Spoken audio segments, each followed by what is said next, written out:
Komiti Kaunselan Malaysia, para pelajar.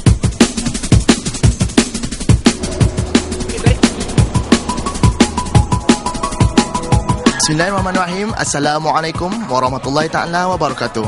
Tuan-tuan dan puan-puan yang dirahmati Allah sekalian, USIM Online membawakan kepada anda di DKP3, program Komuniti Kampus Bebas Dadah yang dianjurkan oleh Akrida USIM. Tuan-tuan dan puan-puan sekalian, dengan berobjektifkan antaranya untuk memberikan kesedaran dan juga input-input mengenai pendidikan pencegahan dadah. Maka di dalam program ini yang akan berlangsung selama 1 hari dari jam 8.30 hingga 5 petang akan diwar-warkan kepada seluruh warga USIM tentang kepentingannya untuk kita mencegah penyalahgunaan dadah. Alhamdulillah, bersyukur kepada Allah SWT kerana memberi kesempatan kepada kami mengadakan program Community Campus Bebas Dadah bagi tahun 2012. Selamat datang juga saya ucapkan kepada semua hadirin dan program yang akan berlangsung sepanjang hari ini. Terima kasih juga saya kalungkan kepada yang berbahagia Encik Jasri bin Kasim kerana sudi bertandang ke majlis kami. Untuk makluman hadirin sekalian, program ini adalah satu perancangan dan gerak kerja bersama 3 gabungan agensi iaitu Akrida, Pusat Penyelidikan dalam Penyalahgunaan Dadah Asia, Agensi Anti Dadah Kebangsaan dan juga Pemadam. Community Campus Bebas Dadah adalah program pendidikan pencegahan dadah bagi memberikan kesedaran kepada masyarakat amnya dan para pelajar mengenai tanggungjawab sosial dan peranan kita untuk bersama mencegah penyalahgunaan dadah. Di samping itu, ianya juga dapat mewujudkan kerjasama antara pelbagai institusi masyarakat bagi mencegah, menghalang, memerangi serta membanteras pengaruh penyalahgunaan dadah yang semakin menular di Malaysia. Terima kasih tak terhingga saya ucapkan kepada ahli jawatan program, ahli jawatan kuasa program yang terdiri daripada pelajar sepada iaitu pelajar sarjana penyalahgunaan dadah dan juga sarjana muda bimbingan dan kaunseling tahun 3 yang telah bertungkus lumus sepanjang 2-3 minggu ini bersama-sama mengembeling tenaga bagi memastikan program ini berjalan dengan jayanya insya-Allah. Kami juga berjanji akan sentiasa memberikan komitmen yang tidak berbelah bagi dan akan sentiasa bekerjasama dengan semua pihak untuk menjalankan aktiviti dan program sehingga ketitisan darah yang terakhir demi menyelamatkan negara, bangsa dan maruah kita sebagai rakyat Malaysia insya-Allah. Di sini saya mewakili jawatan kuasa pengelola mengucapkan sekalung penghargaan dan ucapan terima kasih kepada Profesor Madya Dr. Abdul Halim bin Hussein iaitu pengarah Akrida, pihak pengurusan universiti dan barisan pensyarah kaunseling USIM yang telah banyak membantu menjayakan program ini. Seterusnya semua ahli jawatan kuasa yang terlibat secara langsung dan tidak langsung dalam menjayakan majlis ini. Sebelum saya mengundur diri, izinkan saya menyampaikan serangkap pantun untuk tatapan anda semua. Terbang tinggi burung kenari, terbang hinggap di padi bunga. Lengkapkan senjata, perisai diri, perangi dadah musuh bersama. Sekian, terima kasih. Syukran jazilan. Assalamualaikum warahmatullahi wabarakatuh.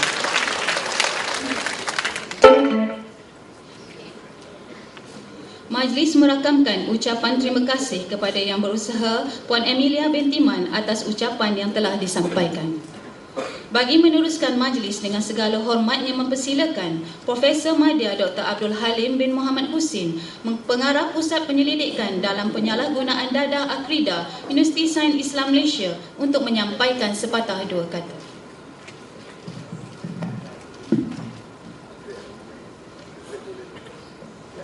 Bismillahirrahmanirrahim. Assalamualaikum warahmatullahi wabarakatuh dan salam sejahtera, salam satu Malaysia. Saudara pengurusi majlis yang saya hormati, yang berbahagia Encik Jasri Kasim, pengarah bahagian pengesanan dan pengawasan agensi yang tidak ada kebangsaan, yang saya hormati Puan Amelia Man, timbalan pengarah program pencegahan yang juga merupakan pelajar sarjana kaunseling penyalahgunaan dadah. Ini projek dia. Seterusnya yang saya hormati juga Encik Zairul, mewakili jawatan kuasa pengurusan tertinggi universiti dan pegawai-pegawai kanan USIM timbalan dekan, pensyarah-pensyarah, wakil-wakil dari agensi-agensi yang terlibat, rakan kongsi kita, iaitu wakil daripada Pemadam Negeri Sembilan, ada dari Port Dickson, ada lagi dari mana ya, Kuala Pilah, Jelebu, dan kita memang ajak semua sekali orang ni. Kalau boleh satu Negeri Sembilan kita ajak tetapi kita mulakan dululah dengan kumpulan pemadam ini. Pegawai pada Jabatan Narkotik Kastam di Raja Malaysia, pegawai daripada Polis di Raja Malaysia, dua bahagian K9 dengan Narcotic Division, pegawai pada ADK yang turut sama menjayakan pameran kita. Kita ada bas bergerak pameran dekat PKP sana. Para pelajar yang dikaitkan dan juga semua yang hadir, warga USIM dan juga jemputan keluar.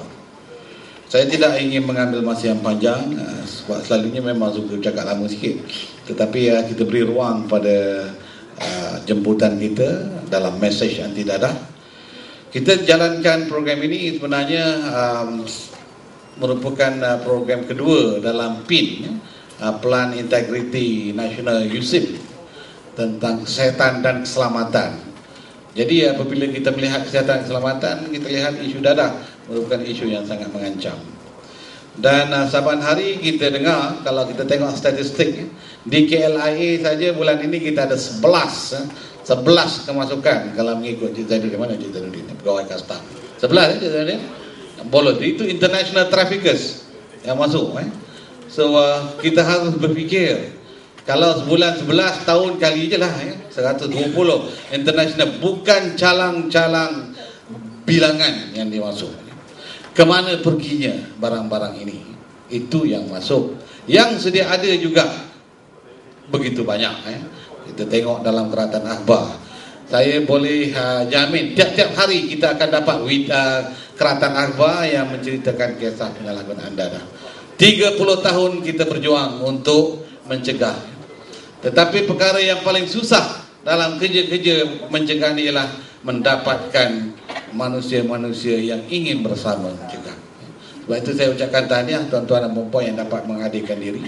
Bukan kerana tuan-tuan dan puan-puan terlibat dengan penyalahgunaan dadah, tetapi kita ingin membuang sindrom negara kita, iaitu not me syndrome. So bukan saya, so kenapa saya kena pergi? Bukan saya, bukan anak saya yang terlibat, so why should I join? Yang inilah yang sebenarnya memusnahkan sebuah organisasi ataupun masyarakat. Kita melihat kepada faktor-faktor penyebab kepada penyalahgunaan dadah. Banyak perbincangan telah kita buat. Faktor utama yang kita dengar ialah faktor budaya. Semalam kami ada perbincangan di dalam kelas. Faktor yang kedua, environmental factors. Faktor yang tiga, psychological factors. Dalam faktor budaya pula, adakah kita bersetuju mereka yang memilih untuk mengambil dadah ini kerana datangnya dari budaya yang begitu? Atau kita bersetuju mereka yang terlibat dengan penyalahgunaan dadah ini memang dilahirkan mempunyai genetik yang begitu? Atau mereka yang terlibat dengan penyalahgunaan dadah ini memang mempunyai sikap yang sedemikian? Jadi kita cuba menyelidik dan menyelidik. Ada yang mengatakan ini genetic factor. Apa buktinya? It is environmental factor. Ya, ada. Tetapi ada juga orang berada dalam sekitaran dia tidak memilih dadah. Tuan-tuan dan puan-puan, barangkali juga ada rakan-rakan yang melakukan perkara-perkara yang tidak diingini, tetapi you didn't choose to do that. So banyak perkara yang cuba kita selami. Akhirnya kita berkata, kenapa kita ada masalah dadah di negara kita? Maka kita berhadapan dengan dua isu, demand and supply. Ada demand, adalah supply. Kalau tak ada supply, takkan ada demand. Now, yang mana satu yang nak kita buang? Kita nak potong yang mana? Kita nak potong supply, kita katakan. Supply yang berasaskan pada lucrative business, wang ringgit yang besar, akan dilakukan oleh ramai orang, sama ada dia memang nak melakukan ataupun dia terbit rasa untuk melakukan disebabkan kemewahan yang difantasikan. Atau kita kata kita kena potong demand. Maknanya mulai tahun 2012 sehingga 2015, kerana kita kata 2015 negara kita bebas dadah. So how are we going to achieve this? Bagaimana kita nak capai 2015? Adakah kerja AADK sahaja? I don't think so. AADK takkan berjaya mencapai kalau dia saja buat sendiri.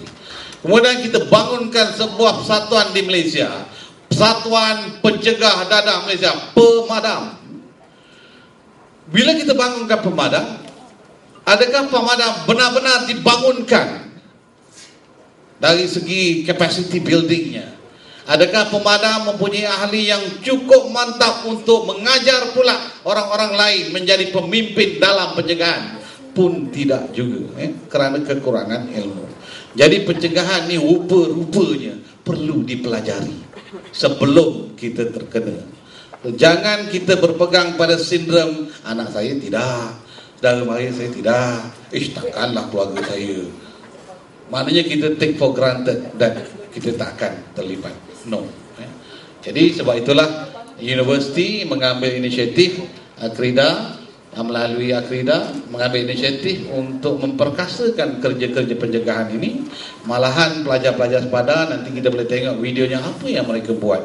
Dan kita perlu meneroka alternatif kreativiti dalam pencegahan. Mesti kita teroka. Sebab conventional approach tidak memadai. Tuan-tuan tengok pencegahan dalam drug trafficking, apa yang berlaku. Sebab itulah Ketua Bar Council baru ini berkata, the act yang meletakkan sesiapa yang didapati membawa dadah trafficking boleh digantung sampai mati is not a deterrent. Bukan lagi penghalang kepada tingkah laku itu. Maka dia tak nampak relativitinya.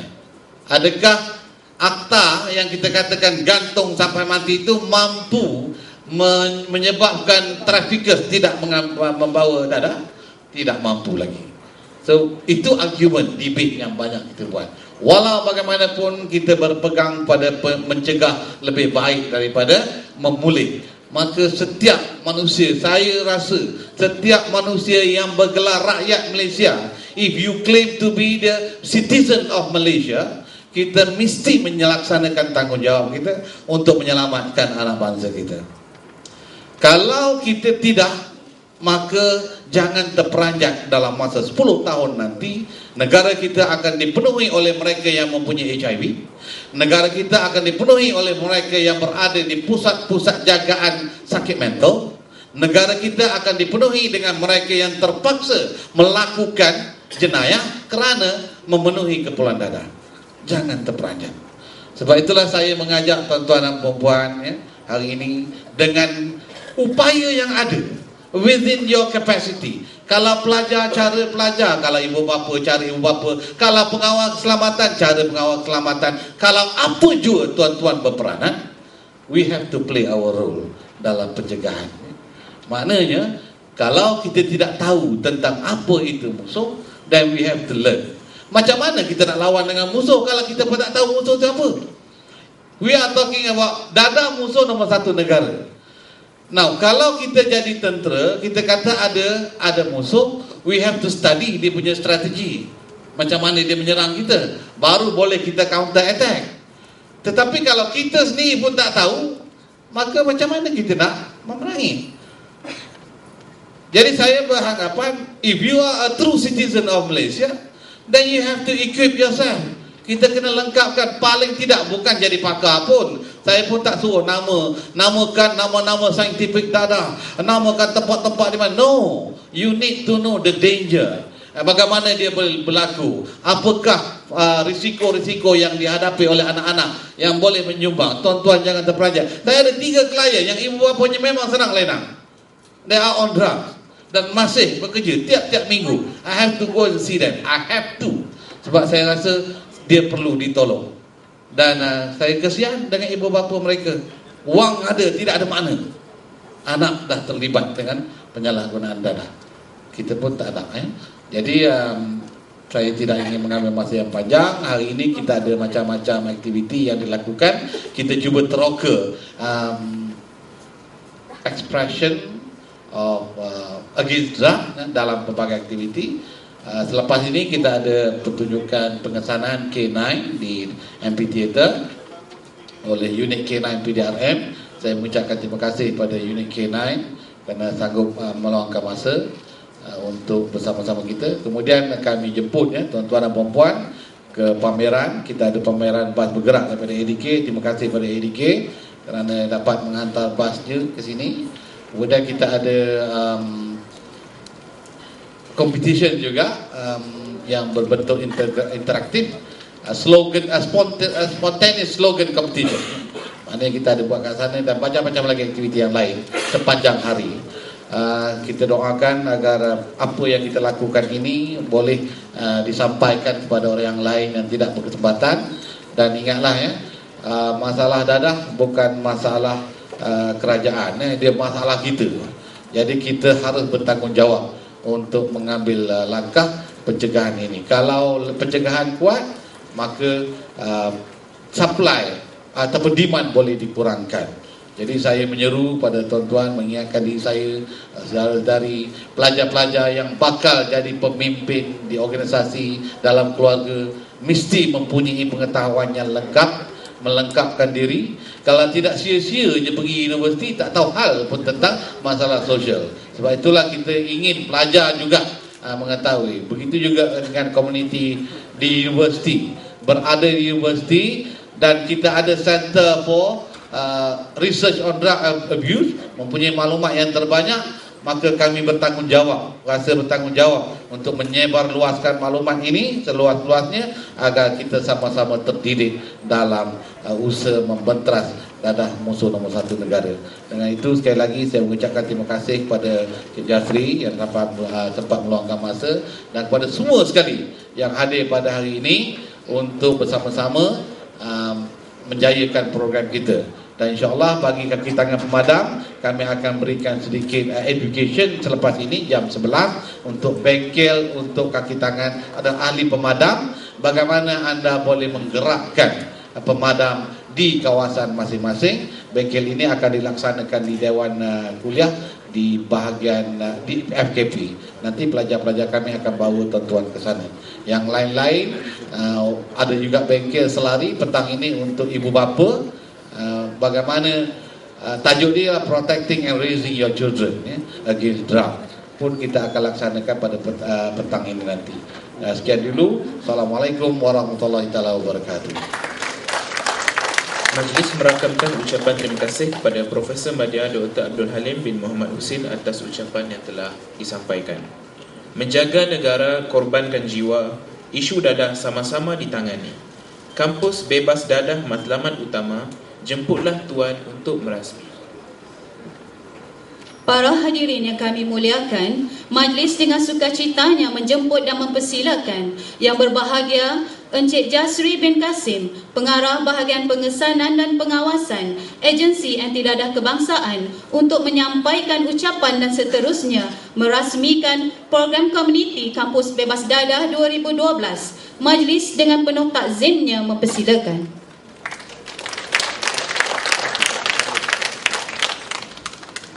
Bismillahirrahmanirrahim.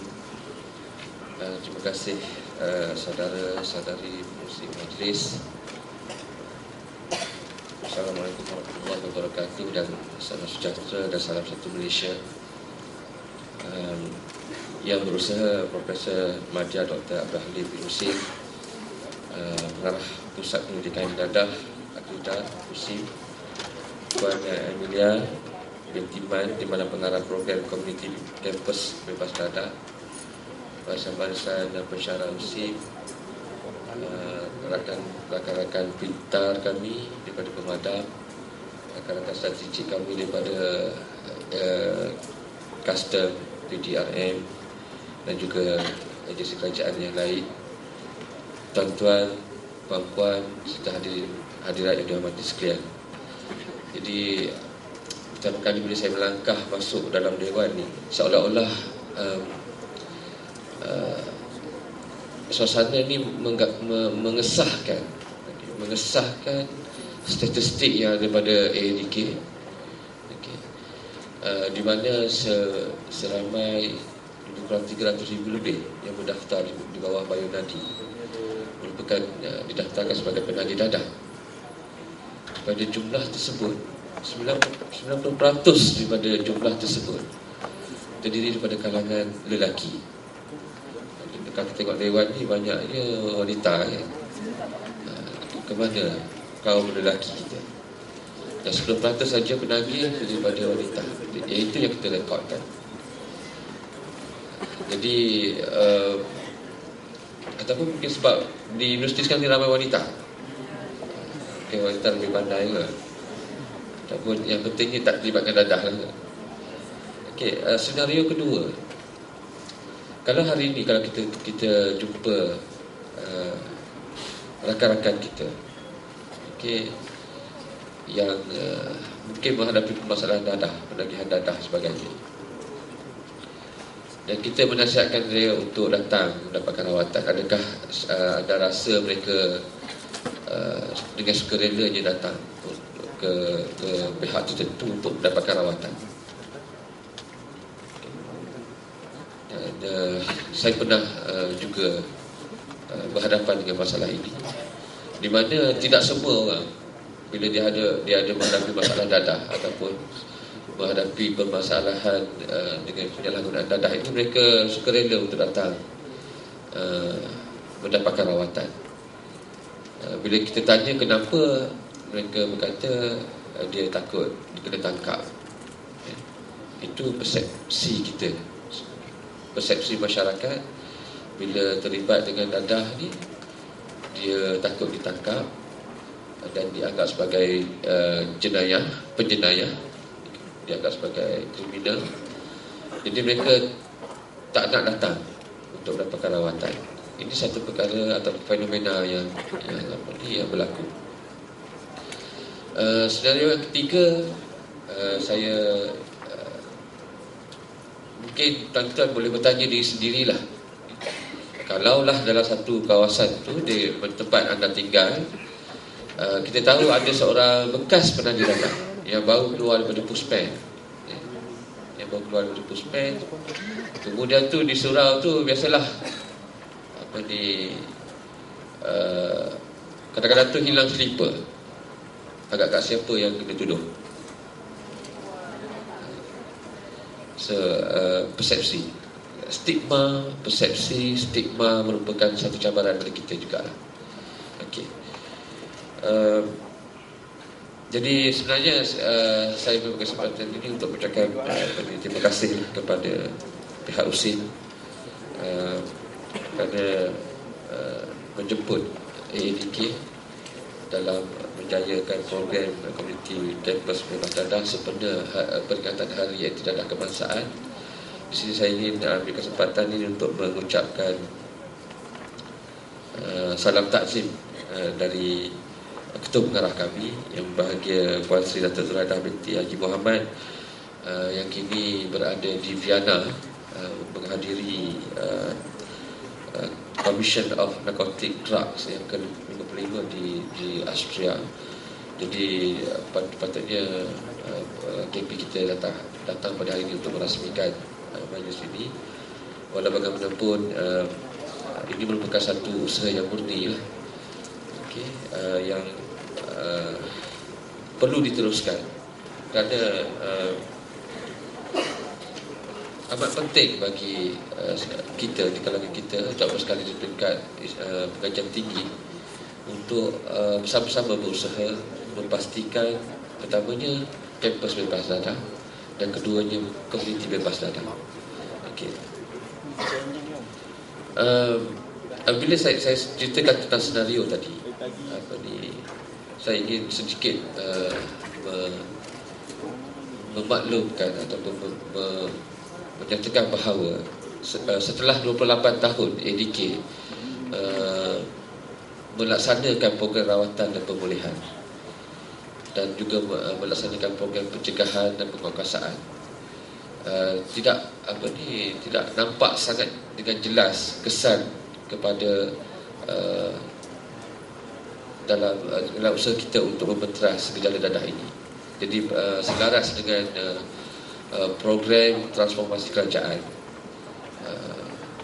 gagasan Satu Malaysia, rakyat didahulukan, pencapaian diutamakan, AADK sebenarnya telah mengalami transformasi di segi program dan juga pelaksanaan program rawatan dan pemulihan terutama sekali, dan juga program pencegahannya.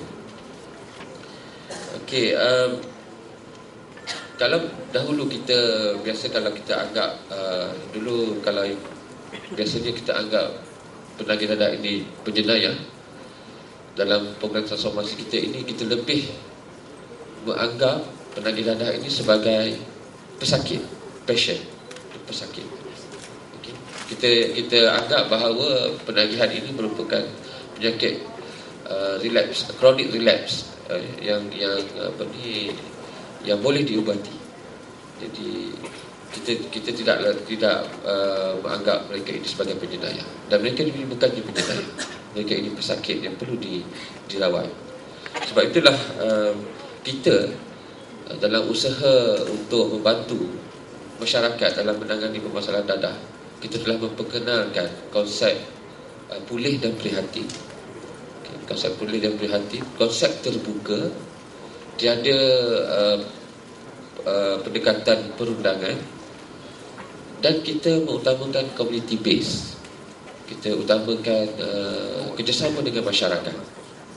Okay, sebab itu pada tahun 2010 kita telah memperkenalkan klinik Cure and Care Satu Malaysia, di mana kita telah membuka satu alternatif kepada compulsory detention, maknanya tahanan wajib yang dikenakan kepada penagih dadah yang ditahan di bawah Seksyen 31 ataupun seksyen berkaitan untuk menjalani rawatan secara sukarela.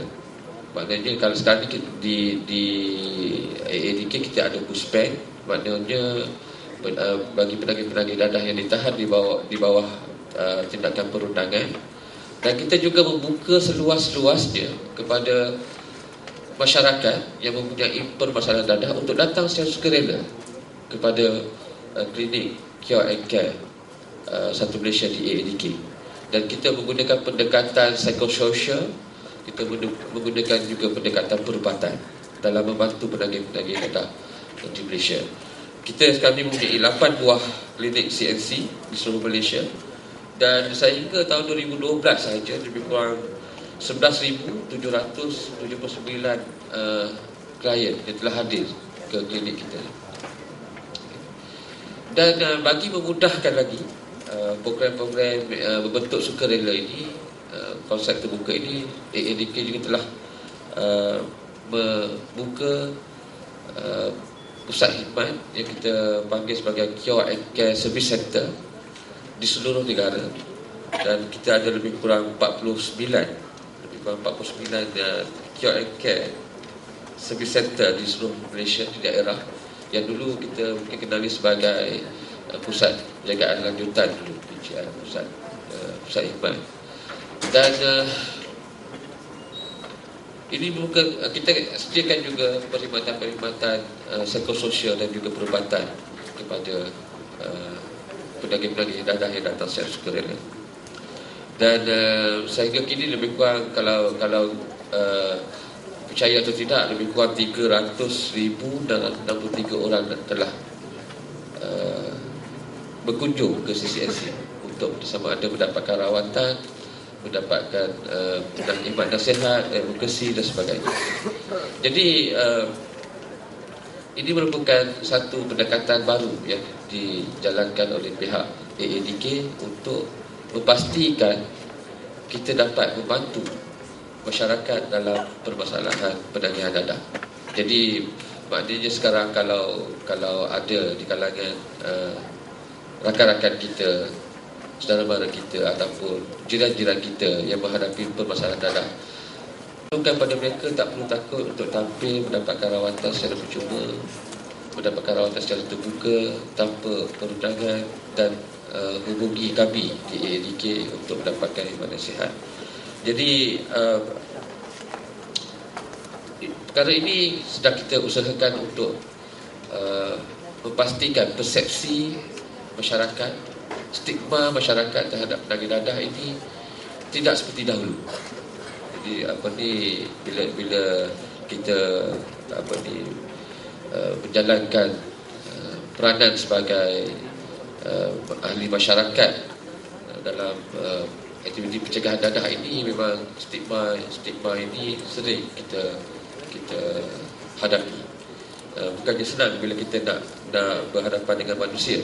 Sebab saya dulu diploma pertanian. Saya belajar tentang pokok, tentang baja, senang, tak ada masalah.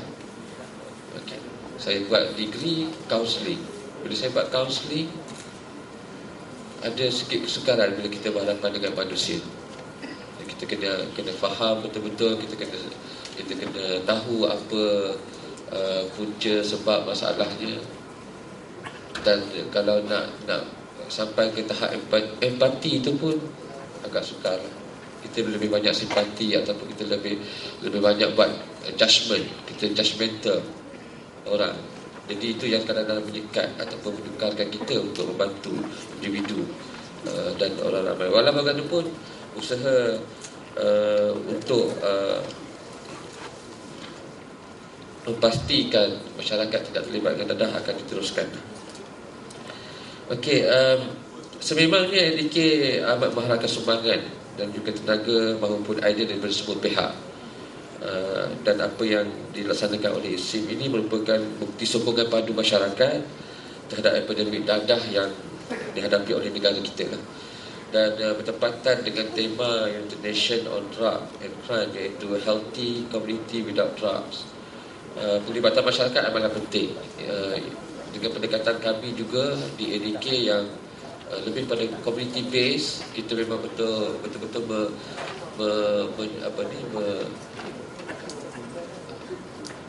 menghubungkan masyarakat dengan perkhidmatan kita, di mana kita juga telah mewujudkan CCH, Caring Community House, yang sepenuhnya dikendalikan oleh masyarakat setempat dalam satu komuniti. Ya, ini perkara yang di mana ADK sebagai penasihat sahaja. Dan kita juga telah menubuhkan banyak Caring Community House yang digunakan oleh masyarakat setempat untuk membantu penagih-penagih dadah. Dan konsep ini kita akan perluaskan lagi. Dan sempena sambutan peringatan Hari Anti Dadah Kebangsaan pada tahun ini, kita menjadikan tema pada tahun ini adalah Squad Satu Malaysia, Sukarela Prihatin, di mana kita pilih tema ini untuk menyebarluaskan gelombang kesukarelaan di kalangan masyarakat di Malaysia.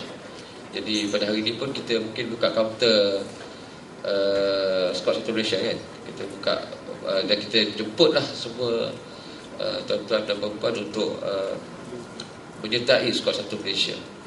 Dan semangat kesukarelaan yang jitu ini telah ditunjukkan oleh Squad Satu Malaysia dalam membantu ADK menyampaikan perkhidmatan sepanjang tahun 2011 sangat membanggakan. Dan kita telah pun melaksanakan 46 siri latihan kepada ahli Squad Satu Malaysia yang melibatkan lebih kurang 25,358 anggota Squad Satu Malaysia. Mereka ini akan bergerak dalam masyarakat untuk membantu kami dalam aktiviti pencegahan dadah.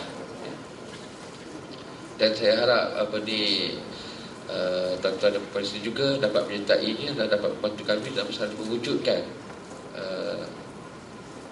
di kampus bebas dadah di universiti-universiti.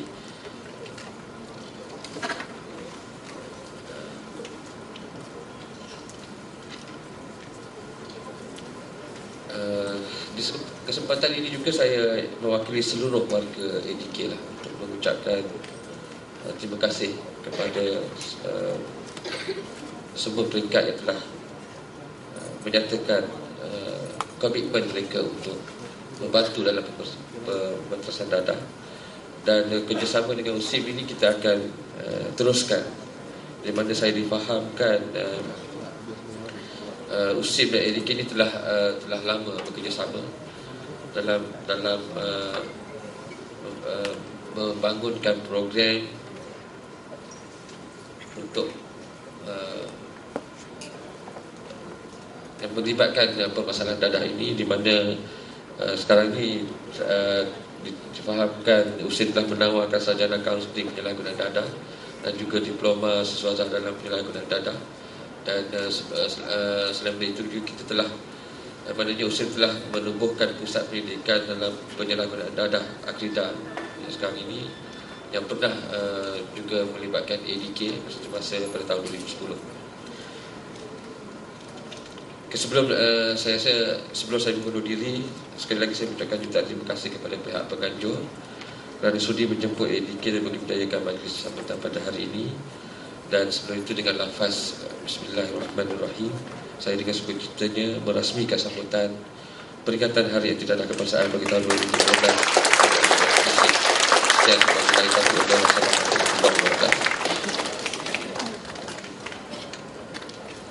Majlis merakamkan ucapan setinggi-tinggi penghargaan dan ucapan terima kasih kepada Yang Berbahagia Encik Jasri bin Kasim atas kesudian beliau menyampaikan ucapan dan menyempurnakan Majlis Perasmian Program Komuniti Kampus Bebas Dadah 2012 pada kali ini.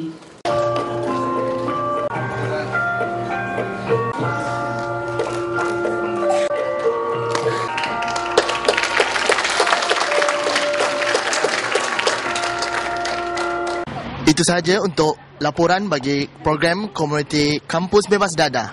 Teruskan bersama USIM Online.